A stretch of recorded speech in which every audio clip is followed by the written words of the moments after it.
So you're diabetic. If you go the traditional route, you have a 1 in 400 chance of reversing or what's called putting your diabetes into remission. This is from a study done by Kaiser Permanente that said that 0.23% of people in a traditional model can reverse their diabetes. And the reason is because the traditional model of care, typically you get blood work done. And what does your doctor give you? Metformin for most of you, maybe 500 milligrams once or twice a day, maybe 1,000 milligrams once or twice a day. And then they give you this great advice, change your diet, lose weight, and exercise. And typically during the first couple months of this, your actually blood sugar numbers do start to come down. But eventually you go in for a follow-up and the doc says, hey, the numbers are starting to creep up. I think we need to make a change. And what does a change mean in a traditional model? Well, it means you're going to now be on the max dose of metformin, which is 2,000 milligrams a day. And then you're in what I call the drop-down arrow of diabetes care. So you start with metformin, and then maybe you go to Glipizide, Actos, Januvia, Farxiga, Jardiance, Rybelsus. And then eventually all roads lead to what? All roads lead to insulin. And that's the story. And unfortunately, diabetes we know is a chronic degenerative disease. What does that mean in English? It means it's going to get worse as you move forward. And those medications aren't meant to reverse your condition. They're just meant to slow down the degenerative process.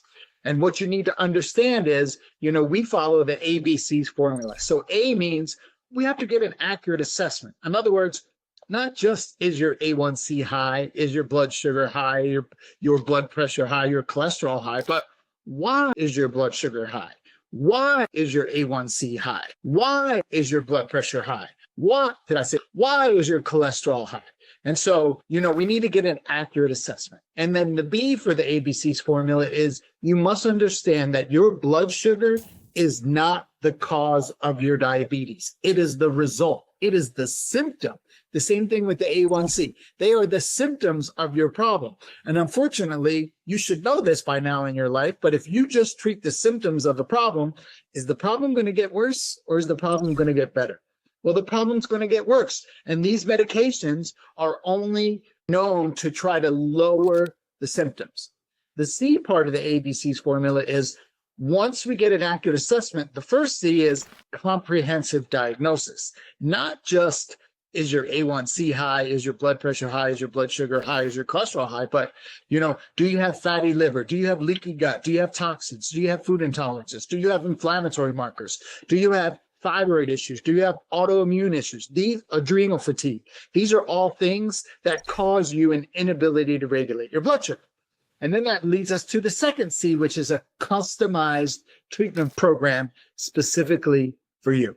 Okay. And then that is the only way to get a much better percentage of 1 in 400. So, there's a lot of things you don't know about diabetes. I mean, a lot of you, if I asked you what your A1C is, you're going to tell me it's a 90-day average of your sugar. But what it really is a 90-day average of how much sugar is attached to your red blood cell. Well, the reason it's 90 days is guess how long your red blood cells are supposed to live? 90 days. And so if your red blood cells are not living 90 days, well, then that number on your paper is not accurate. And then being diabetic, all of you are insulin resistant. And I want to try to quickly explain this to you because I know you've heard the term. So just very quickly, when we eat, our glucose goes into our bloodstream, right? It goes into our bloodstream. It's supposed to do that. And if you measured your glucose at that point, it would be high. And this is why the body, when it's working properly, the pancreas will send insulin, and insulin's like the Uber driver, right? And the glucose is like the passenger. So the insulin Uber driver picks up the passenger glucose and takes it out of the bloodstream, right? But then where does the passenger want to go? Well, the glucose passenger wants to go into the cell. So think of my hands as a cell. And it needs to get into the cell to make something called ATP, adenosine triphosphate. Just think energy, right? But what happens is the cell you're blocked. That insulin glucose molecule cannot get into the cell. It's resistant to the insulin. And so then what happens? That molecule is going to back up into the bloodstream. So then when you prick your finger and you take your blood sugar, is it going to be higher or lower? Well, it's going to be higher. It also describes to us why a lot of you are on what we call the diabetic cocktail. With the diabetic cocktail. What's diabetic cocktail? Blood sugar, blood pressure, and a statin.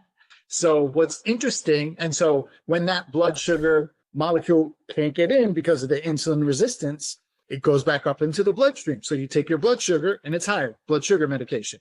Now, if you have a bunch of gunk in your bloodstream, is it going to take more pressure or less pressure to push the liquid through? More pressure, high blood pressure. And then that molecule, if it stays in there long enough, is going to turn into this sticky material that blocks the blood vessels known as triglycerides. So that's why you're on the prescribed the diabetic cocktail, blood sugar, blood pressure, and a statin. But what's interesting is 50% of you, at least my experience is 50% of you are on this blood pressure medication and you don't have high blood pressure. And another 50% of you are on a statin and you don't have high cholesterol. Now, I'm not telling anyone or giving anyone permission to stop or reduce taking any of their medications at this point. But my question is, you might want to ask your doctor, like, why am I on a blood pressure medication and I don't have high blood pressure? And why am I on a statin if I don't have high cholesterol? And the answer I'm told when my patients ask is the doctors say, eventually you're going to get it. You might as well start now. So I agree with half of that. Eventually you are going to get it. But I don't agree that you should be taking or someone should be taking a medication that they don't have the problem. That just really doesn't pass the common sense test.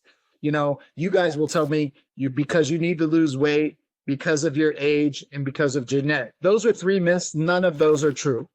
And then also there's multiple types of diabetes. So don't you think it would be proper to find out exactly which type you have?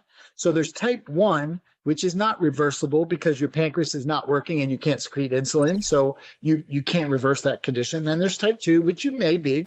Then there's type 3, which is, write this down, also known as Alzheimer's, AKA Alzheimer's, also known as Alzheimer's. And then there's type 1.5. And briefly, type 1.5 means you have an autoimmune disease. Whether you know it or not, doesn't matter. You can still have a disease you don't know about. And that problem is causing you an inability to regulate your blood sugar. And if you're being treated as a type 2 diabetic, but you're actually a type 1.5 diabetic, I didn't mean to give you the finger, type 1.5 diabetic, you're the type of patient the doctor's like, I don't really know what to tell you. So my point of this video is this. If you want to have a conversation and figure out what else you don't know and what else you haven't been told, and you really want to reverse your condition, click the button and you can set up a strategy session with me and we can ask each other questions. I mean, I know obviously everything I've gone over so far is not specific to your case. I mean, some of it might be and some of it might sound familiar, but you need and want to tell me things specific to you. And the only way I'm going to figure out your next step is to hear those specificities, right? Then also, you also have the opportunity in a strategy session, you can also order a toxicity test. Why is that important? Because toxins are the thing that block the entryway to the cell. So we might as well start now. Now, if you do the strategy session for 97, we're going to put that 97 towards any diagnostics. And we've already taken care of the toxicity test. If you want to do that now, we've already taken 97 off. So really the strategy session at that point, if you move forward with the diagnostics, is at no charge to you. And I'm just doing this to get in touch with more people because, you know, a lot of people don't like to register for a webinar and then wait a week and then they forget. And they're like, just get to the point. Well, you know, I've gotten enough to the point where hopefully if you're interested, and you don't have to be, but if it's something you want to, you know, move forward and kind of discuss in a little bit more specificity to your case, I'm here to do that. Click the button, you'll be able to schedule, and we'll go from there. I hope to see some of you. God bless, and I wish you nothing but good luck. Thanks. Bye-bye.